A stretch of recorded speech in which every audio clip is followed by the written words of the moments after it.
Nós mostramos aqui no Comunidade a importância das empresas estarem nas redes sociais.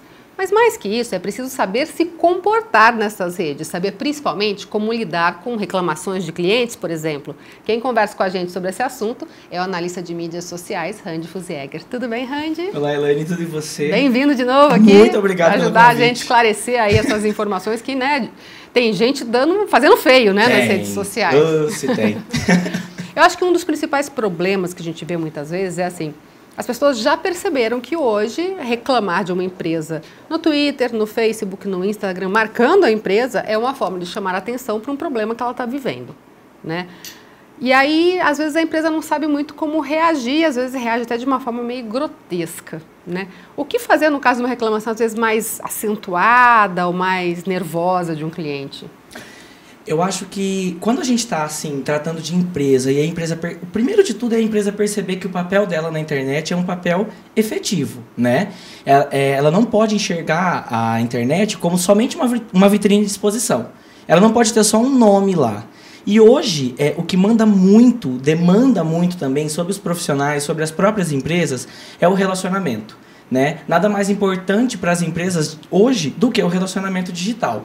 Principalmente por esse encurtamento de tempo, né? Antigamente uma reclamação passava por um sistema, uma ouvidoria, e hoje inclusive continua passando por isso. Mas não foram as pessoas que mudaram a forma de se comunicar. É a empresa que teve que remodelar o jeito dela se comunicar e tornar isso menos burocrático.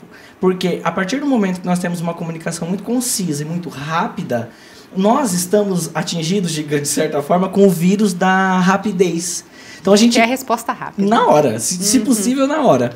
Então, assim, realmente muitas empresas adotam políticas, né, de relacionamento que são extremamente concisos e claros, que utilizam, por exemplo, o foco principal de canal pessoa, empresa, privado, que a gente chama, né? Por chat, por inbox, por direct message, no caso do Twitter, também no Instagram.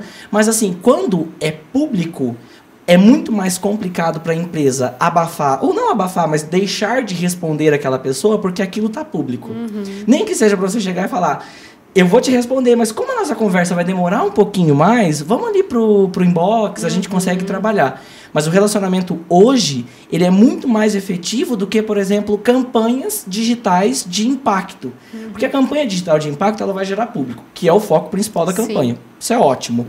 Mas a partir do momento que a pessoa é impactada por aquilo, ela toma conhecimento, de quem é a empresa. 2, ela tem curiosidade em saber quem é aquela empresa. E o único jeito, na verdade, que ela vai encontrar de saber isso é conversando com a empresa.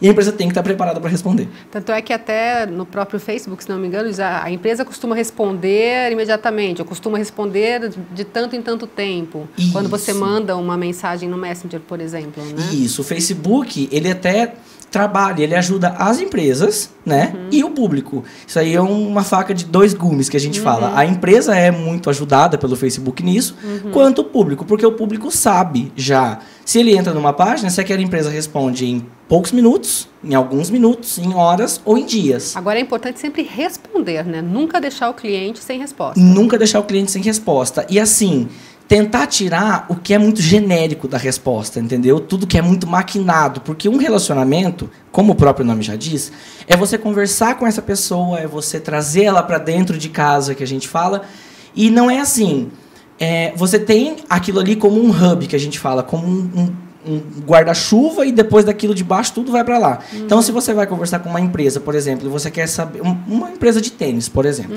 você quer saber se a linha X vai chegar na loja tal em quantos dias, né?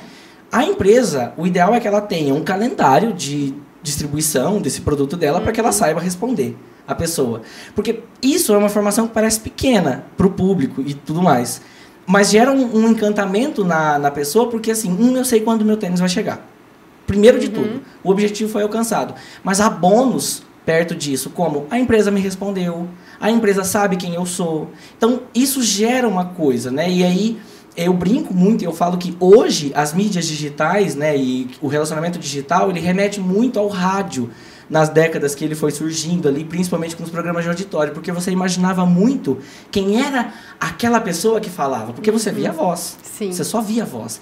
E ali hoje é muito engraçado, porque ainda tem muita gente que fala, quem será que responde tal empresa? Quem que é a pessoa? Uma vontade de conhecer, entendeu? Para parabenizar quem está por trás daquilo. Ou às vezes brigar quando o trabalho não é bem feito. Ou né? às vezes brigar, que é muito comum, diga-se de passagem. Um outro problema que a gente vê às vezes que acontece é assim, a mesma empresa faz, sei lá, 30 posts no mesmo dia. E os mesmos posts em todas as redes sociais. E às vezes acaba até mandando por WhatsApp também para você. Até que ponto isso vale ou até que ponto isso acaba meio que enchendo o saco do cliente? A gente fala que várias empresas, elas utilizam assim ferramentas que são disponibilizadas ou que são válidas para aquele tipo de público, né? Nós temos o que a gente chama de stakeholders, os públicos-alvo que a gente trabalha, né? Então, se você tem, por exemplo, uma página que tem um alcance orgânico tranquilo, muito bom, o que é ideal, né? Nas mídias digitais, o alcance orgânico sempre é muito mais válido do que o alcance pago. Porque... Só para o pessoal saber, o alcance orgânico é aquele que as pessoas participam espontaneamente, né? Isso, é aquele que apareceu na timeline da pessoa e ela marcou um amigo, ela comentou, ela elogiou. Ela é aquilo que surgiu de uma certa forma.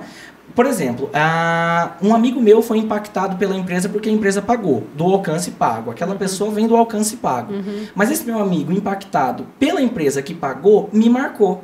Então, consequentemente, eu não fui atingido pelo pagamento da empresa. O anúncio veio para mim porque meu amigo me marcou. Você foi um extra. Isso, eu fui um extra. Então, esse alcance é o alcance orgânico que a gente chama, que é a pessoa mesmo, né? E isso é muito importante porque isso transforma a empresa em alguma coisa que está presente nas mídias, né? E ainda voltando à questão do público-alvo, é muito você analisar o seu público. Porque não adianta eu estar em uma cidade que não tem uma relevância grande, por exemplo, no Facebook, e querer impactar as pessoas com essa vasta demonstração de comentários e reações na minha publicação. Só que eu sei que na minha cidade, ou pelo menos para minha empresa, o WhatsApp funciona. Aí tudo bem. Então, às vezes, a pessoa até acaba falando, nossa, gente, mais uma mensagem está chegando. Mas ela fica tão agraciada com aquilo, porque, por exemplo, ela não tem Facebook. Né? Então, assim, realmente, aquele ditado que a gente fala que não é possível agradar gregos e troianos, que é muito válido para isso, é você delimitar e analisar resultado. Isso é uma coisa que a gente também fala, porque nunca você vai saber o resultado efetivo da sua ação se você não pôr ela para rodar. Você não consegue mensurar, porque um conteúdo relevantíssimo pode ter uma redução de alcance orgânico drástica e uma coisa que você postou, sei lá, uma imagem de bom dia, rendeu tipo 100 mil pessoas em alcance orgânico. Então você tem que testar. Então as empresas testam, por exemplo, a gente fala que são os testes de um mês, né, que a gente coloca. Em 30 dias, se deu resultado, a gente permanece utilizando técnicas, claro, analisando qual é a porcentagem, aquilo que deu certo ou não. E aí, se não deu certo, a gente aposenta o canal. Agora, essa coisa de postar demais pode enjoar o cliente? Pode, sem sombra de dúvidas. A gente fala que a gente briga com um cachorro grande, né? Então pode não enjoar só o público, mas também o Facebook. O Facebook, ele consequentemente reduz o alcance orgânico de muitas publicações no mesmo dia. Então o ideal mesmo é que tenha-se ali uma publicação por dia na maioria das vezes. E escolher o melhor horário também, E escolher o melhor horário, que isso também é uma ferramenta que o próprio Facebook entrega, que é muito legal você saber, porque é o mesmo horário para cada dia. Você tem 7 dias na semana e às vezes no domingo o meu melhor conteúdo é visualizado 9 da noite, quando a pessoa já voltou do shopping, já voltou da sorveteria, já voltou da pastelaria. Mas na segunda-feira o meu maior alcance orgânico é 9 horas da manhã. Quando a pessoa chegou no trabalho, ligou o computador, ela deu aquela olhadinha rápida no Facebook para completar o expediente. Então é analisar muito isso e você colocar muito sazonal também, né? Porque não adianta você falar sobre, sei lá, coelhos da Páscoa em festa junina. Então você tem que também dimensionar muito seu conteúdo. Muito. Ou seja, exige atenção, exige dedicação e muito estudo também, né? Muito estudo. E ainda assim, nessa parte do estudo, nessa parte de analisar tudo isso, eu acho que uma coisa que preocupa muito, né, e que é o que gera muita dúvida no público, é como as empresas gerenciam as crises, né? Eu acho que isso é clássico, assim, né? E aí nada melhor que um bom profissional. Nada melhor que um bom profissional. Com certeza. Obrigada mais uma vez, pela participação. Eu que agradeço.